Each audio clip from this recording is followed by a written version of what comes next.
ప్రియులారా, పరిశుద్ధ స్థలములో నుండి ఆయన నీకు సహాయం చేయునుగాక. సియోనులో నుండి నిన్ను ఆదుకొనుగాక. మన దేవుడు పవిత్ర స్థలములో ఉన్నాడు. అక్కడ నుండి మనకు సహాయం చేస్తాడు. మన బలహీనతలకు ఆయనే బలము. మన లైఫ్లో motivation, inner strength, God guidance, divine energy, life కాఫీ హార్ట్గా ఉంది లార్డ్. Only you understand.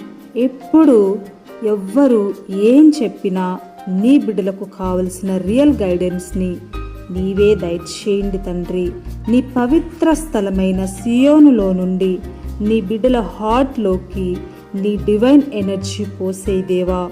వారు నడిచే దారిలో ఏ కన్ఫ్యూజన్ ఉన్నా నీ లైట్ ఫిట్కే కాదు, వారి డెసిషన్కి కావాలి దేవా. వారి డ్రీమ్స్కి వెనుక నీ ప్లాన్స్ దయచేయి.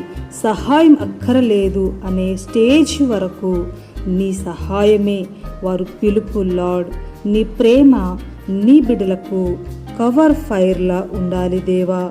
నీ మాటలు వారికి ఫ్యూయల్లా కావాలి తండ్రి. వారి డౌట్స్, స్ట్రెస్, ఫెయిల్యూర్స్ ఇవన్నీ వారి లైఫ్కి బరువు చేశాయి. కానీ నీ పవిత్రమైన సియోనులో నుండి నీవు పంపిన ఆశీర్వాదమును ప్రతి బిడ్డ పొందుకొనుగాక. వారి లైఫ్లో నీవే దగ్గరగా ఉండి నడిపించండి తండ్రి. వారికి ఏమి కావాలో నీవే దయచేయము తండ్రి. వారి గోల్స్లో వారు వేయు ప్రతి అడుగులో, వారి ప్రతి డిసిజన్లో నీవే ఉండి దీవెనను దయచేయము దేవా. నీకు స్తోత్రములు. నీ ఆశీర్వాదము మెండుగా వారిపై కృమ్మరింపచేసి నడిపించమని వేడుకుంటూ నీ హస్తాలకు సమర్పిస్తూ యేసు నామములో అడుగుచున్నాను తండ్రి. ఆమేన్.